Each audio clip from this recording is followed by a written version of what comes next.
Okay, this next one, this is in between during SK visit, because shortly after SK came in, we got Big O. And Big O came in, and he was a tattoo artist. He knew Mateo from a long time. Mateo came up and introduced himself, or, not introduced himself, but said what's up to him, and pointed at me and said, this dude's a good dude. So, he's cool. These other two, I don't really know too much. But this guy, Eric's good dude, man. He's cool. So that meant a lot to me. That was a huge deal. It was very refreshing and very kind of uplifting to have somebody vouch for you like that. And we were going through. Big O was a tattoo artist. He was really good. He is really good. And Mateo wanted him to do some work on him, and Big O was not really trying to get back into it because he was trying to stay out of trouble. He was only there for 3 months, so he was just trying to get in, get out, and be done with it. And he had done some work for the Celly A2, and he was trying to. A2 never paid him for it, and it was one of those. It was kind of like it was not really discussed about paying, and Big O kind of felt a certain way about it, which is understandable, man. You did free work for nothing. But it was kind of like Mateo wanted him to practice on A2 to get his skills back up, and then Mateo was going to pay him and get some work done.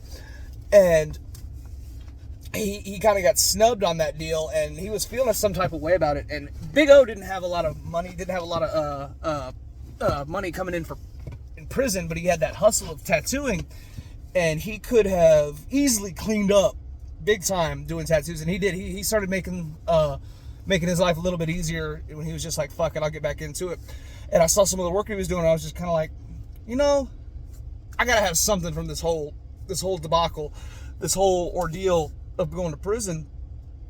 And everybody in prison is tatted up. Everybody's got tattoos somewhere, something. They've got something, and a lot of them are bad. They're shitty tattoos. I'm not gonna lie, a lot of them are really shitty looking tattoos, very, very poorly done. And I saw Big O's work, and I didn't have any. I have tattoos, but I didn't have any that were visible. I mean, dude, it got to the point. There was one dude that actually had "fuck off" or "fuck you" on the side of his face right there.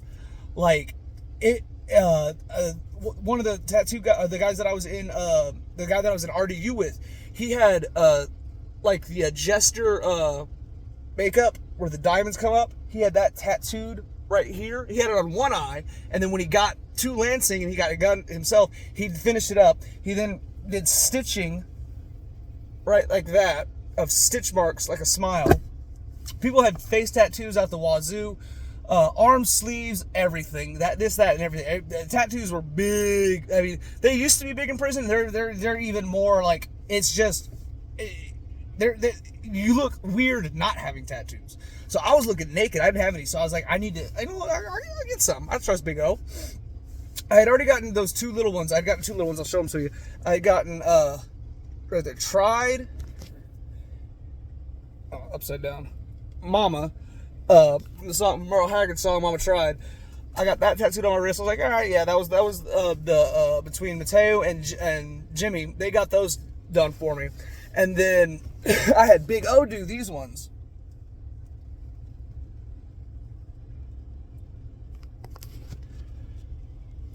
Fucking watches in the way. Anyways, you can kind of see it. And I got Good and Evil tattooed on me. I paid him $50 an arm. And I mean, as you can see, dude, they're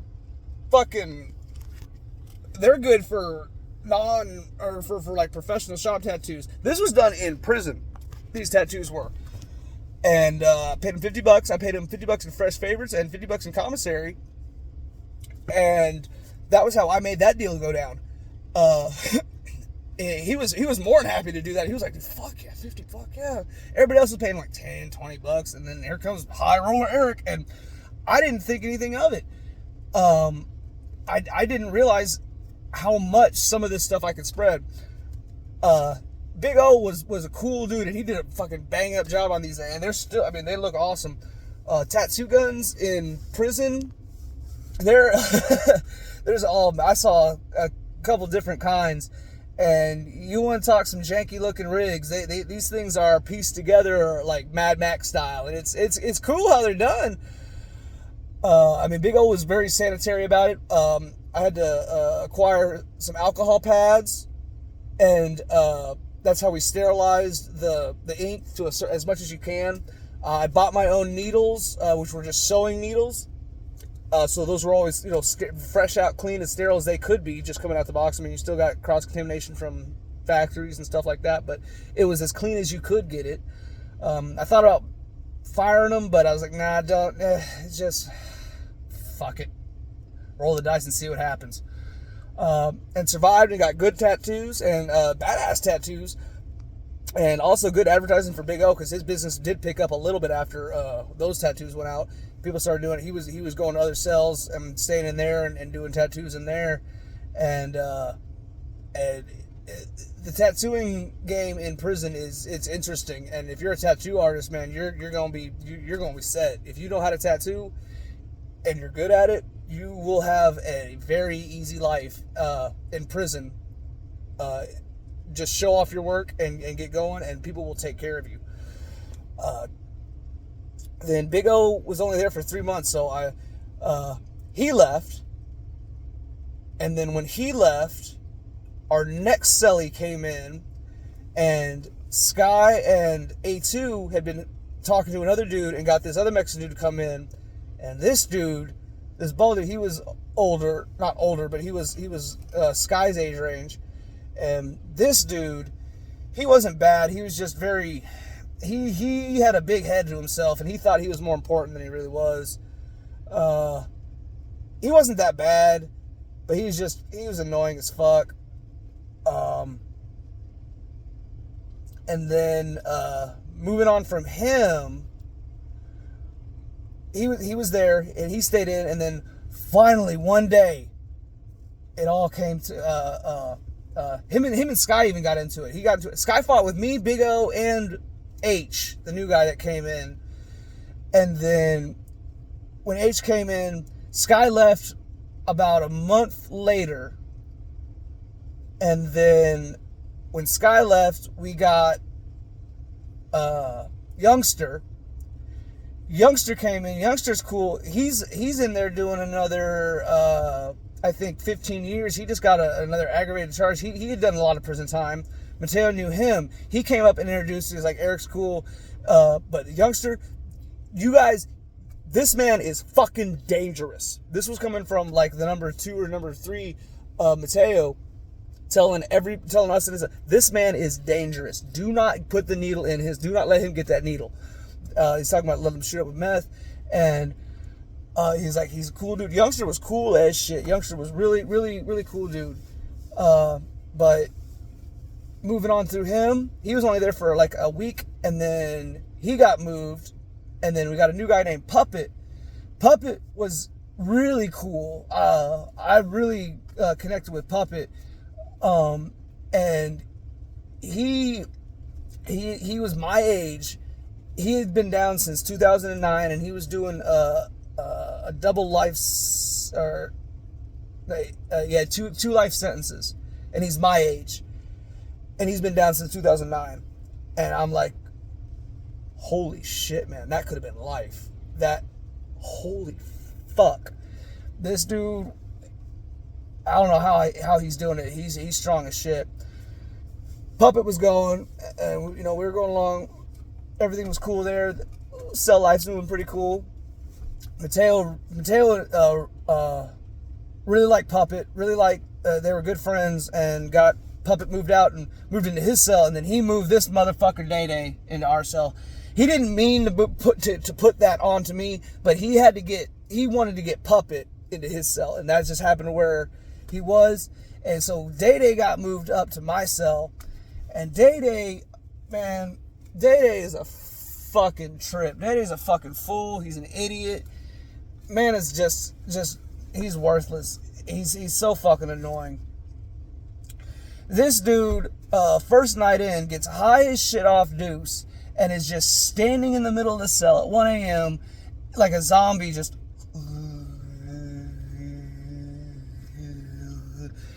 high as shit. Day Day was mixed. So it was me, H, and A2, and Day Day. So 2 Mexicans, black dude, and me. So cell dynamics were not too shifty.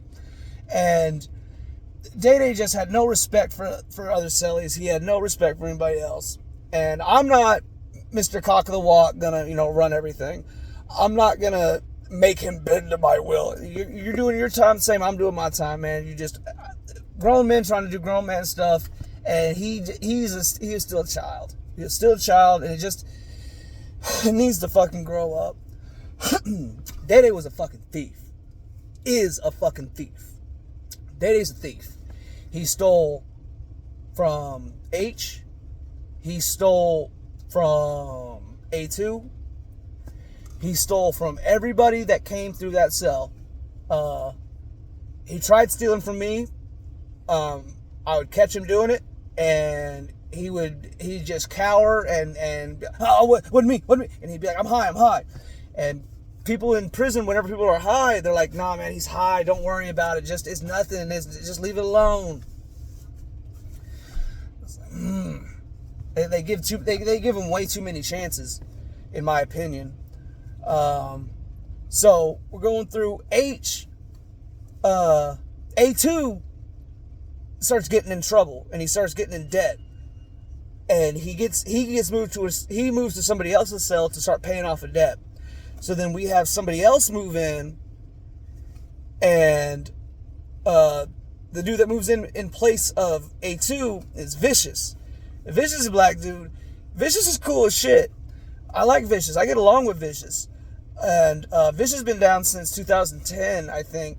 2012, something like that. 2008. It was 2008 because he was doing 15 years. And he's cool. He'd been in the old Lansing when they had the riots and everything. So he'd gotten through his ways. He was involved. He was affiliated with a group. Everybody's always affiliated with a group. I was independent. I wasn't affiliated with anybody. So I had that working against me in some instances. Day Day stole from Vicious, and Vicious was even just kind of like, man, and it just got annoying. And then we had H moved out. He finally moved out, and then another Mexican dude moved in, and that dude was only there for a couple of days. And then he moved out because Day Day stole a razor from him. Day Day's dumbass was always getting high off Deuce. He was always doing something, always into somebody's, just not people's business, but always getting high, always had Deuce coming in. He got beat up 3 or 4 times in my cell from people that he owed money to. They'd come in. This big old, huge hulking black dude. He's like, hey, homie, we need to sell. And I didn't even question it. I was just like, fuck it. I already knew what was up. I learned that by this time. I was like, fuck it, got my shit. I started walking laps out in the pod in his day room. And they'd fuck Day Day up. And this, like 3 or 4 times in the cell, he got fucked up because he owed money. So I'm in a program called SAP, Substance Abuse Prevention. And I go to it. I went to it in the mornings, Monday, Wednesday, and Friday, from 7 o'clock to 9 o'clock, 7 to 10, I don't know, something. Anyways, it was the morning class. And this was to get some time, good credit time, so I could get extra time off my sentence. And one time, I had gotten my commissary, and my locker was full, and I couldn't put everything up. So I stuffed it underneath. I was on bottom bunk, so I stuffed it underneath my bunk. And there were 2 sausages in there, 2 summer sausages in there, along with a whole bunch of other stuff. Kool-Aid, some crackers, some ramens, chips. They had bacon strips that you could buy that were prepackaged, that was pre-cooked. I had some of those and some other stuff. And I'd gone to my class, and I'd come back one day, and I just had a funny feeling. And my summer sauce, my stuff was under there. I was like, check your food. And I normally did this, but I had a funny feeling whenever I checked it. I was just like, all right. And I checked it, and I looked, and summer sausages were gone. All right, guys, I just came back from class. I sat down. They were all in my cell. They was really quiet. I was like, guys, Where are my summer sausages at? I was like, who'd you guys have in this cell? Who's been in here? Ain't nobody been in here. So if no one's been in here, that means someone stole my stuff. Someone stole my summer sausages. No, we didn't take nothing. All right. We're locked down just right then and there, so there's no day room. So I got to sit there, and I'm sitting there for an hour, and they don't say, there's nothing said. Everybody's dead quiet. And then door opens. We had gotten a new cellie. The Mexican dude's gone, so it's Vicious, me, Day, and this guy named B. B is an older gentleman. He's in his 60s, late 50s, early 60s, I do believe. And he's a nice guy. He's cool. He's cool. He had done some time. He's back now because he had shot his girlfriend's boyfriend in the leg because that dude was tweaking off and coming at him. So he shot him in the leg. So he had to go do time. So he's in there. And B, I had given him some extra stuff of a holiday gift pack that I had that I didn't want anymore, and I wasn't going to use. So I just gave it to him, and he took. I mean. You don't have anything in prison, so when you get anything, it's a big deal. So he was very appreciative of that, and he's sitting up on top of his bunk, and he's like, "Hey, Eric, man, I'm not snitching or nothing. I mean, you're my cellie, so I live with you, but they were talking about some sausages or something. I don't know what. I was asleep. I just heard them talking about something." I said, "All right, be cool. I'll figure it out." So they Day and Vicious had gotten high, and I was like, all right, it's pretty simple. So I'm going to go talk to the dealers, talk to everybody I know that was dealing. And I went to the first dealer that I knew. I was like, hey, did anybody buy anything with any sausages from you? No. I was like, okay, all right, cool. I went to this next guy I knew, C Murder. Went to C Murder.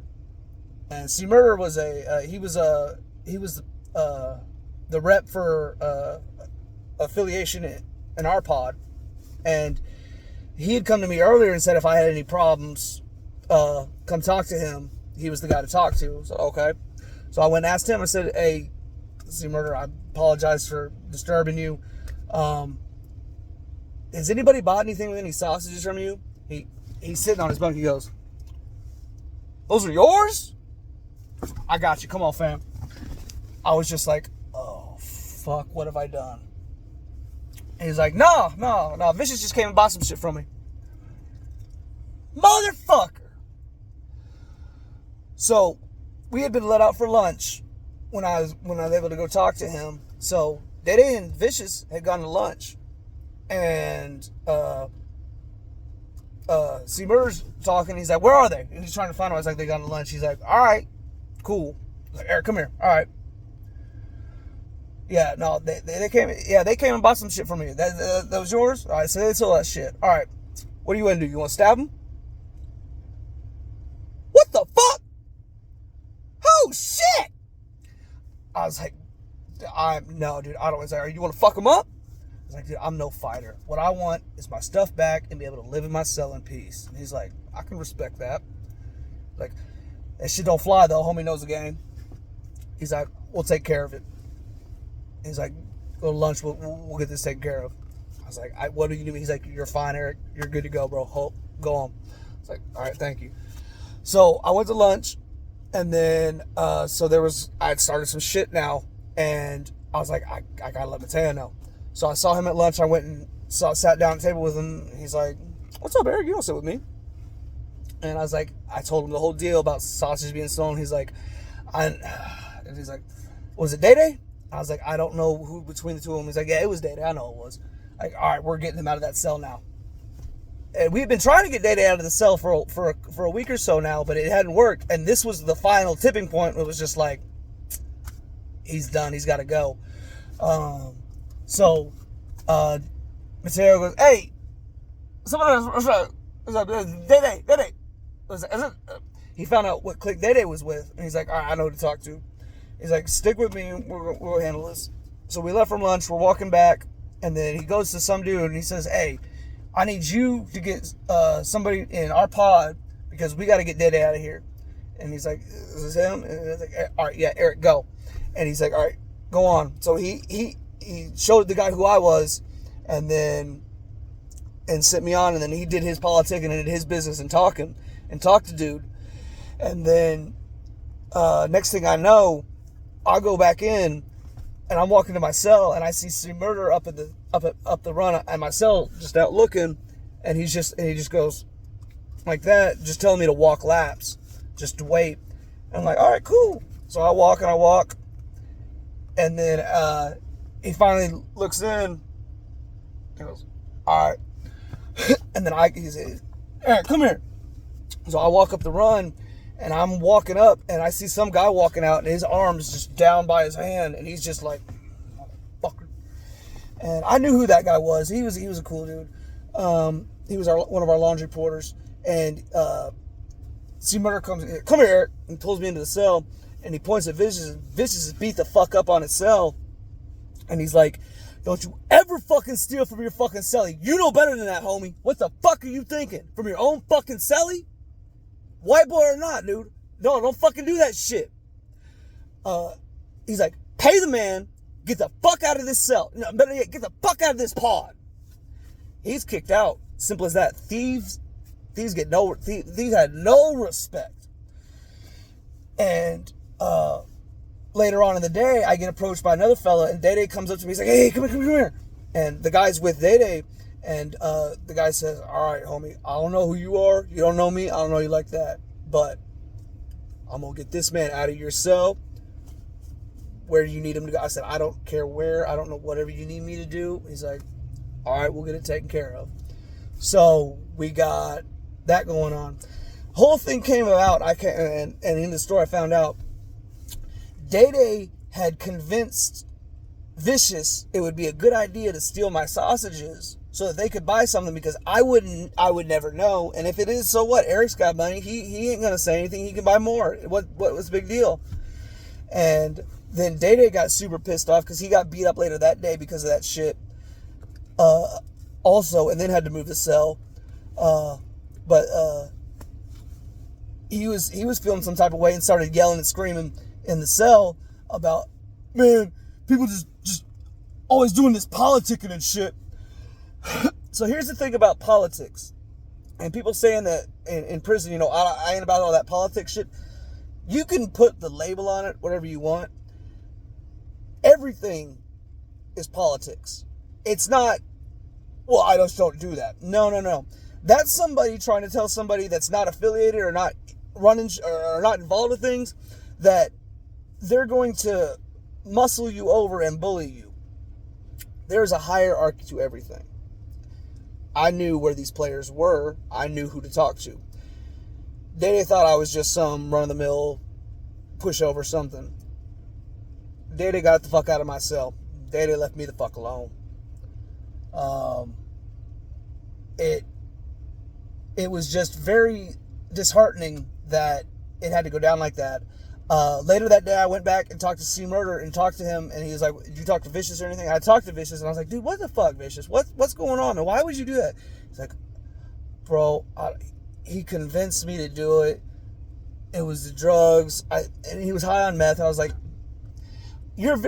I like you, Vicious, dude. You're cool. You're trying to do better. You're getting out soon. Like, what are you? He's like, man, I'm so sorry, Eric. I'm so fucking sorry. Dude was legitimately, I could feel the pain. And I was just like, I don't want you to leave. I know you wouldn't do this. If you hadn't had that influence of fucknut over there, then you would have been fine. And he's like, I was like, we get Day Day out of the cell, we'll go from there. And we did. And I talked to C Murder, and he was like, you're fine with him staying in there. I said, if it's not any disrespect to y'all's group or anything else, I want to give Vicious another chance. It was not him. He was influenced. He's like, all right, Eric, well, but I can't help you after this. I was like, I understand. I appreciate everything that you've done. And he's like, all right. And so we went on, and Vicious was good, cool from there. And moving on, and we got a new celly, Mr. J3. Yeah, goddamn. J3. And this would be the final set that I have of cellies before I finally get to go home. So I got my final set, J3, Vicious, and B.